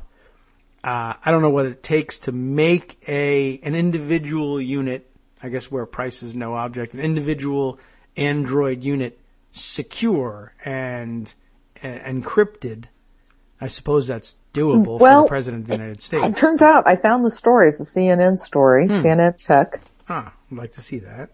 And it's the president, vice president, and first lady are more vulnerable to hackers because of a basic Twitter security setting they're not using. It's not even the devices. Oh. Well, I would think they'd pose a problem too, but share that article with me because maybe I'm not using it too, and right. I guess I'd like to know about that. By the way, folks, beef up your security. Yes, we're doing it at Daily Kos. We're figuring out all of the vulnerabilities that we've got. There, I sent you the story. Oh, thank you. But according to Wachula Ghost. And he was the guy, I don't know if you remember back in June, he hacked into pro-ISIS accounts. Oh. And tweeted out images of porn and gay pride messages and took over ISIS accounts. And it was sort of funny. Now, here's where I think Twitter account's really interesting. Yes, go ahead. You just opened it. Yeah. Stupid. They just, according to him, the @POTUS, @FLOTUS, and @VP are more vulnerable because they haven't selected a basic security feature on Twitter that requires you to provide a phone number or email address to reset your password. So they're not using two-factor authentication. Yeah, that doesn't seem so good. So, digital, how does he know that they're not? That's also bad. Because he can figure that out. Yeah, see, bad news. Yeah. And if he can figure it out, then he can tell somebody else who can make Trump tweet porn. He says it's not. Oh God. Which Trump would say, "Great, that's fantastic. I love it." And he would retweet it when he gets on in the morning. Which is okay. He says he found the likely email associated with Melania Trump's handle within 20 minutes. Baron 123. He said the email associated with Vice President Mike Pence was easy to guess once you saw the redacted version. VI asterisk asterisk asterisk asterisk asterisk at gmail.com. Okay. Vice President 2017. They did change it. Yeah. But the President and First Lady's email addresses remain the same. Ugh. Well, they're very dumb. But thank you. I'm glad that they pointed this out. Thank you, Wachula Ghost. Yeah. Who has taken over 500 Islamic State accounts. Well, thank you for being a white hat hacker, Wachula Ghost. We appreciate you. Yeah. And have you got a black hat? Would you like a black hat?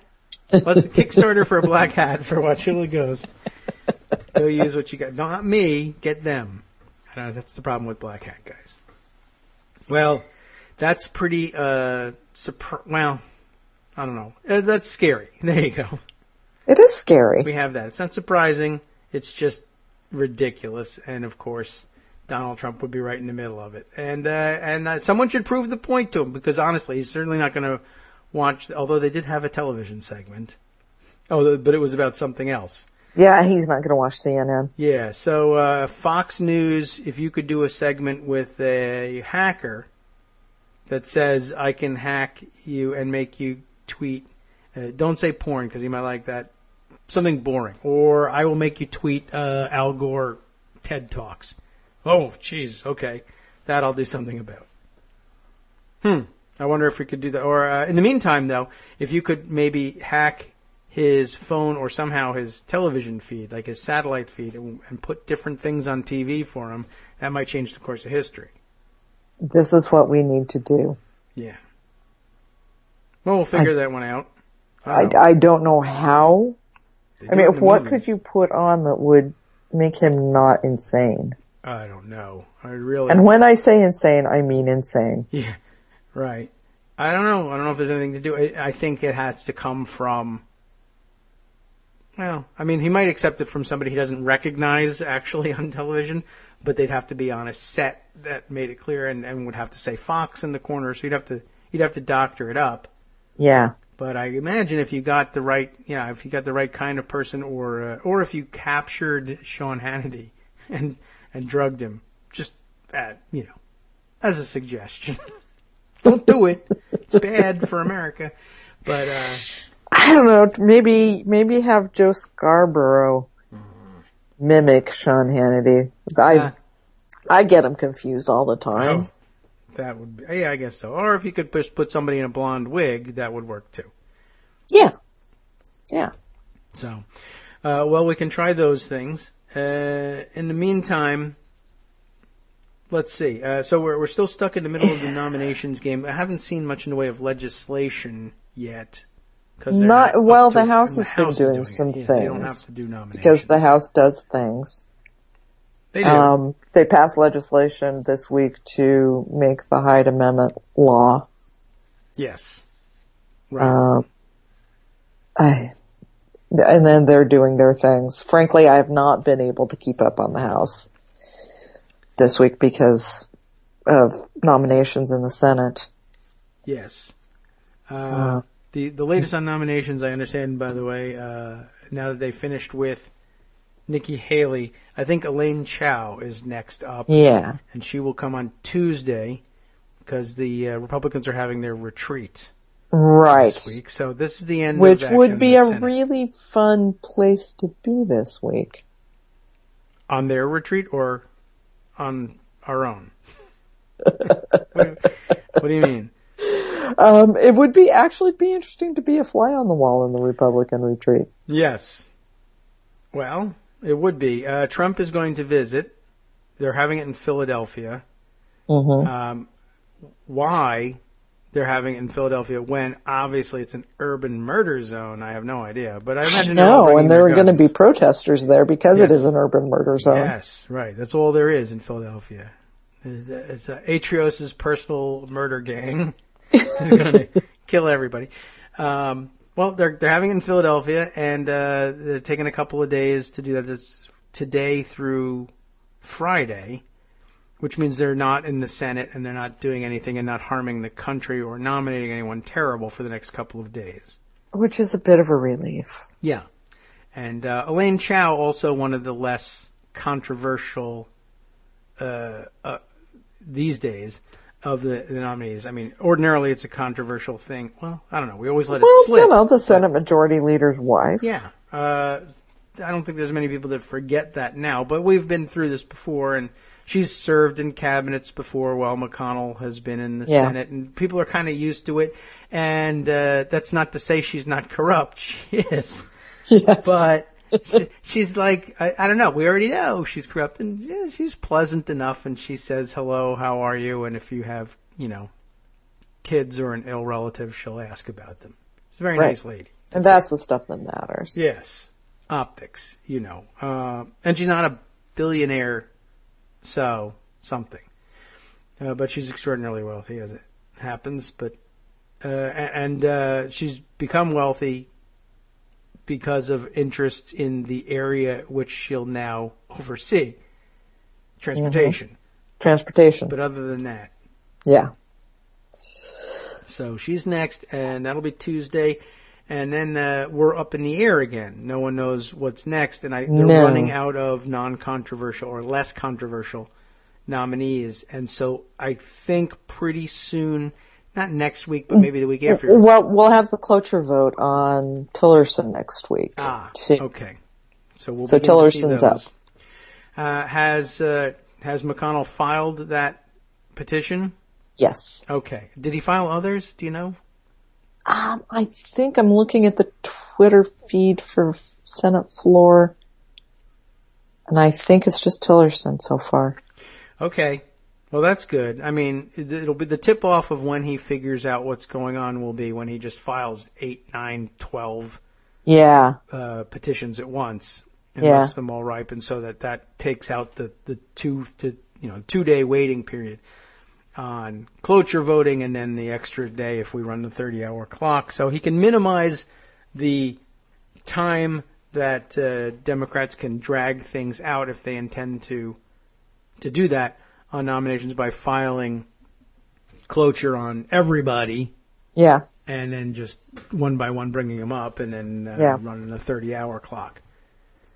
So, okay, we will not likely see then the contentious ones voted on. Probably, I don't know. They might be able to make Tillerson happen next week if they vote on the cloture thing and then go to Monday. Chow. Okay. Is that the intention? 5:30 Monday. All right. And then that's why they moved Chow, I guess. They originally had her set for Monday. They moved her to Tuesday.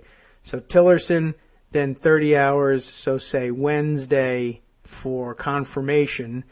And if they haven't filed any more cloture petitions by that point, I think that'll be, I don't know when the Democrats, or if the Democrats are having their own retreat. Usually they do. And it's usually by mutual agreement. We'll not interfere with yours if you don't interfere with ours. Right. So that'll take us another week.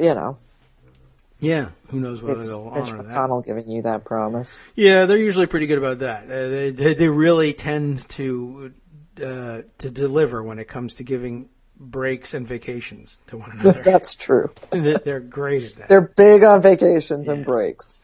So we'll see. And then so the fights in earnest, all of which are likely to be lost because of basic numbers and the fear among the Republican conference of standing in Trump's way on anything that McGilla-Gorilla wants. We'll see those fights happen, and they'll be they can be stretched out for a long time, even on just the cabinet. And of course, there haven't even been any nominations on sub-cabinet positions yet that I know of. Mm-mm. And same thing. And remember, of course, you can eat up the better part of the entirety of the Congress if you just make them invoke cloture and run that clock. So we'll see. We can't yet figure out exactly, despite the fact that Dems are sometimes letting people pass in committee and sometimes letting them through on the floor without filibustering. We have yet to see for sure where they stand on using the nominations process to eat up as much floor time as possible and minimize the damage legislatively. So still watching. I'm trying to stay, here it is. Holding up the cabinet nominees is of value, definitely. Mm-hmm. But I don't know if you saw the story yesterday from Politico that Trump has a shadow cabinet. Oh. No. He's installing senior aides in all of the major federal agencies to basically shadow the secretaries. Embedding his own quasi secretaries. I see.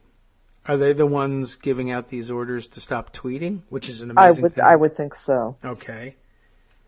That could pose some legal problems. Not that anyone's going to be able to press the case, but here's the issue with Trump. There are lots and lots of legal problems. Yes. And since we've not really been here before, we don't know how to proceed. Who has standing? Who would sue? How do you follow this up? I mean, impeachment's obvious, but we've got to have a House willing to do that. And if Trump continues to be this insane, I think that probably we'll have a House willing to do that. Mm-hmm. Maybe. Well, we can cross our fingers, and we can change the nature of the House, too, in 2018. There's always that. We can. Can't forget that. That's problematic, and one of the things that some people knew, and some people are only just discovering at this point, is that despite a raft of laws on the books that say, the president can't XYZ, there's never a part that says, and if he does, this happens. This is how you take care of it. Right. There's nothing. Yeah, there's just that part's kind of a mystery. Right. It's always just shame. Well, the president won't do this because we've said it's illegal. And we've written it down in the Constitution that presidents don't do this. Yes, even the ones in the Constitution. So anybody who thinks they can be president is going to take that seriously and just won't do it. Yeah. It raises a lot of questions and things that people just figured couldn't be done and that there was a mechanism to prevent it because no one has ever done it, so there must be a mechanism. You find out, it isn't. Now I wonder, what about simple stuff that people always just assume is self-executing? Like, let's say we elect a 33-year-old president. Right. Right. Oh, you can't because 35. Yeah, well, now so? What? We did. Mark Zuckerberg, here we go. Yeah. Although apparently he did say yesterday that no, he's not. He doesn't have any plans at this time to run for president. So that's a yes. Yeah. If Elizabeth Warren had said it, you wouldn't believe it. But, I guess of course there are people who would say, well, some states could take action and prohibit you from the ballot. But if you were nominated, right? If you won the nomination, that would be something, right? I mean, then you'd have states, well, depending on who runs it and which party you're from. If you're a Democrat and 33, the Republican Secretary of State says, no, not putting you on. If you're 33 and a Republican, you're like, well, the people have spoken. Yeah, go ahead. Yeah.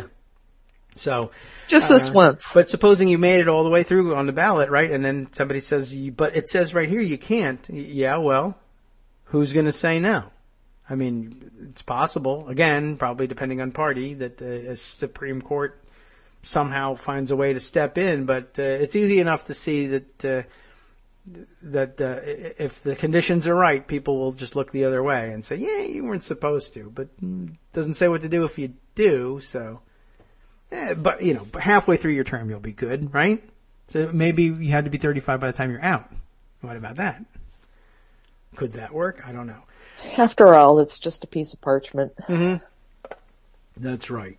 And we don't really have to worry about that. So, Anyway, I guess among the many laws that he's violating, we can add some more. I understand lawsuits have been filed. It'll take us a good long time to get around to figuring out what the emoluments clauses mean for him and how one might be able to enforce that.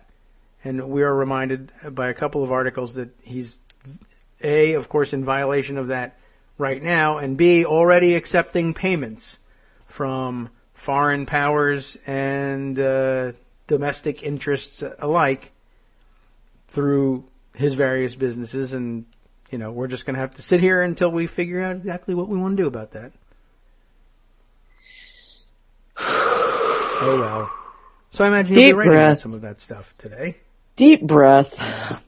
It's going to be a busy day. Yeah? Okay. All of the days have been busy. It's an onslaught. And we knew it would be. Yes. But it's certainly living up to our worst expectations. Yep. Well, but hey, John McCain's there ready to fight. Yeah. Yeah, he tweeted out this morning, POTUS can sign whatever executive orders he likes, but the law's the law. We're not bringing back torture. Because thus far John McCain has stood up to Trump so well. Yeah. Well, I believe he said the same thing to George W. Bush, who, as we know, did not do any of the torture things. Right. Yeah. So we videotaped them happening, but then we got rid of the videotapes. And the Senate found out about it and reported on it, but then you didn't get to see it. And whatever. The point is, letters were locked in large safes, and everyone who wrote them is gone. Right. And I don't know. And that's the end of it. And but this time it totally won't happen because John McCain. Yeah, that's not a lot to rest on. And even with the Senate out, I imagine we'll be chasing any number of things. I wonder if Donald Trump will use their retreat as an excuse to really go crazy and blab while they're gone until they haul his butt up there, which I'm sure he's going to reluctantly. And he'll give his speech. Although, I guess, would it be his first chance to fly on Marine One? Maybe he'll enjoy that. Perhaps. He will eat all the M&Ms, all the presidential M&Ms. There's not going to be any left. All right. Well, we'll keep tabs on these things, and that, of course, will be your job for today. That's my job. Okay. Wouldn't it be better if you could just talk about it in the morning rather than write it all day long? It sure would. Okay. Would you like this sure radio would. show? It's a little. I feel a little like Trump and Spicer. I'm a little demoralized sometimes. Okay. Well, we read this morning that we're not supposed to tell the online Nazis that, so don't let anybody know. All of you don't tell. I promise I won't tweet that. Right. And if you do, you just say, P.S. Nazis, I'm just kidding. P.S. I will punch you. Put me on the side of it's okay to punch a Nazi. Okay. Nazi. Oh, yes. I should ask every guest that. Yeah. My first question. How do you feel about Nazi punching? I will say this. I'm fine with Nazi punching. I'm good with Richard Spencer punching. Is that his name? I think so, right? Yeah. In particular. I will say this. There are Nazis that are scarier to punch than Richard Spencer. And he says he's not a Nazi. Whatever. I'm for Richard Spencer punching. He says plenty. And he looks pretty punchable. There are some scary ones who'll stab you, I warn you. Yeah. But, if they present the opportunity, by all means, you won't hear anything out of me about it. I don't know if it's something I would recommend to anybody, even if the guy's punchable, but you won't hear me complaining about it. Me either. So how's that? That's a clarification. I don't recommend the practice just because you never know. And especially these days. I mean, there are lots of people who have gone out and bought guns in the hopes that someone will punch them one day, and they plan to shoot you. So keep that in mind, too. Richard Spencer, though. Which I guess could be an advantage of open carry everywhere. Yes, then you'll see it. And you'll see the gun and you'll know not to punch that Nazi. Right, I guess Although so. They might just shoot you anyway. That's true, too. You might as well take a swing at that point. So I don't know. It's a difficult topic. But what I liked most about the Richard Spencer one was that it exposed him for what he is, which is 1, punchable, 2, that he will actually cry when that happens, and then 3, we'll spend the next couple of days, weepily tweeting about it as well. And a lot of their reputation, a lot of the power that they give to the actual scarier Nazis who really do things is their bravado and telling them that it's okay to be out and open and to take to social media and the public square and intimidate other people, because after all, that's what we do. We're alpha males, etc. And I guess if you punch the crap out of one of them, that reminds people that not everybody who bothers you on Twitter and says they're an alpha male and they'll come beat you up has got that power. None of them really do, and many of them are eminently ignorable. I recommend blocking or muting them and going on about your business. Do not fear it. And most of the ones who will bother you on social media, it turns out, are the punchable kind.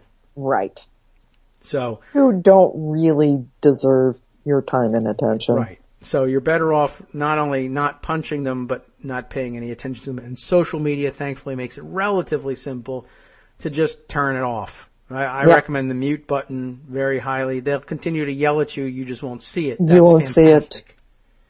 So, that's the tactic I've taken as well. Excellent. And so we're in agreement there. And also, we're in agreement there, and if we see Richard Spencer, we'll punch him. You bet. Now it would be fun to see video of people encountering Richard Spencer and like faking a punch and seeing if he ducks and just broadcasting that. Hey, I didn't do it. All right. Well, anyway. Okay, well, we'll wrap things up then and let you get back to the task of telling us what next outrageous thing has happened. The news has probably already changed. This is kind of the witching hour for Trump. If it's not 3 a.m., between 10 and 11 when he rolls out of the private quarters, he starts seeing television out there and starts yelling. Yeah. Okay. We're ready for him this time. All right. Somehow. All right. We'll wait on him. Okay. Thanks very much, Joan. You are most welcome. Talk to you next week. Terrific. Take care. See you then. Joan McCarter, the senior writer, political writer at the Daily Kos, going to do all of that senior political writing, for which we love her so much. Let's see. I'll catch up on a few other things. What has Greg sent me here? Oh, okay. These are from a while back pertaining to earlier discussion. And it's about that time, really, to start wrapping things up and handing things over to the guys on the after show. We got a few minutes before we do that, and I have my description going forward of what you can expect on the after show. Does everybody know, by the way, how to find the after show? Either live would be easy to do. You just stay tuned here and keep it on all day long, as I recommend that you do. But if you're listening by podcast, I did have a couple of requests for sort of easy URLs to share, and I'm not even certain that I think that was kind of in a state of flux over there at the Netroots Radio flagship HQ. But we'll renew that request and make sure that everybody gets a chance to do that, because I really do. I value the follow-up that they do here. You know, we get lost in stories here all the time, and that's never going to change until I start taking some sort of medication, I think. But I'm going to try and keep off of that. But I think that's what's one of the hallmarks of the show and what makes it fun and entertaining and conversational. And we can always count on the after show guys to bat cleanup and take care of all the other stories that are already floating around in my head and your head too, and you wanted to be discussed. So I wouldn't want any of you to miss out on that, either live or by podcast. And so we'll try and I'll check back in on that one so that we can make sure that you get the follow-up you need to stay up with and in contact with all of the news. All right. Well, I think I would rather have done that than tried to squeeze in any of the other million stories floating around. But I've got some very interesting stuff that I think will connect to some of our overarching storylines, a little bit of Russia, a little bit of hacking, a little bit of big data worry, a little bit of follow-up, therefore, to the Mike Pompeo story. In fact, I did have at least one request the other day that I follow up on Mike Pompeo by taking a look at the Cambridge Analytica stories. And let me scroll back. It was Ballerina X, yes, who was asking about that one. No obvious connection that I know of, outward connection between Mike Pompeo and Cambridge Analytica, but it makes an excellent follow-up. Remember that was one of the big data analytics firms that the Trump campaign used. In fact, it was the one that convinced Steve Bannon to come on board. There are some really interesting developments with respect to what it is that they're doing and how that analysis might be married to the gigantic and worrisome surveillance powers of the United States government to bring us some very worrying results. All right, so we'll wrap things up here with a couple more comments from the listeners. Parleo tweeting to us from overseas. Does your stand your ground apply to punching people you believe are Nazis? Good test case. We'll have to wonder about that one. It would be certainly, I would think, should be valid for, well, I guess if you're white enough, it would be valid to protest that, that Nazi put me in fear of my safety or in fear of my life, because that's what Nazis do. It's what they're supposed to do. It's what they're dedicated to doing, and I take them seriously. And so, yes, in that case, probably. On the other hand, if you are poor or black or otherwise vulnerable, gosh, I don't know whether you would be able to get away with that one. It's not meant for everyone, you know. Speaking of other user comments, I guess we're used to calling them that, even though here on the radio we can call them listeners, or, well, you know, why not just say friends of the show? Athena 5000, who admonishes me not to do that to Magilla Gorilla. We love him and he's purple, not orange. That's true. He's got real appeal and he's awfully cute, I would say, about Magilla Gorilla, and that's not true of Donald Trump. I don't know why I chose Magilla Gorilla out of the cartoon characters I could have chosen. That one. He's kind of purplish, isn't he? I don't know. I guess he's got an odd coloration. Magilla does. I don't know where that came from, and I'm not really sure that we need to find out. Okay. So, let's see. Let's wrap things up then by telling you what is coming up on the after show. If I can just bring that screen up. It is Wednesday. That makes it the Wednesday's Child is Full of Woe episode of the after show. And we've got the following. The White House press secretary legitimizes conspiracy mongering, pro-Trump fake news sites, etc. by calling on them to lead off the press conferences. Yes, an important observation from yesterday's press conference. Thank you for taking that one up. The D.C. police chief behind the violent and overreaching inauguration crackdown was implicated in a mass arrest and abuse scandal more than a decade ago. Oh my. And walking the knife's edge between following the law and appeasing a petulant, vindictive president, the USDA walks back controversial gag orders for government scientists. All that and, of course, much more on the last half, which I'll tell you about after this. From Daily Kos Radio on networksradio.com. You have been listening to the Kagro in the Morning Show with David Waldman. All right, you'll like the sound of the last half. They'll be reporting that the Trump administration is moving to change federal law so they can fire any federal worker who voted for Clinton. I'd love to hear about this one. And Samantha Power explains why Nikki Haley, though qualified, will be very unpopular at the United Nations. All of that and more. Stay tuned.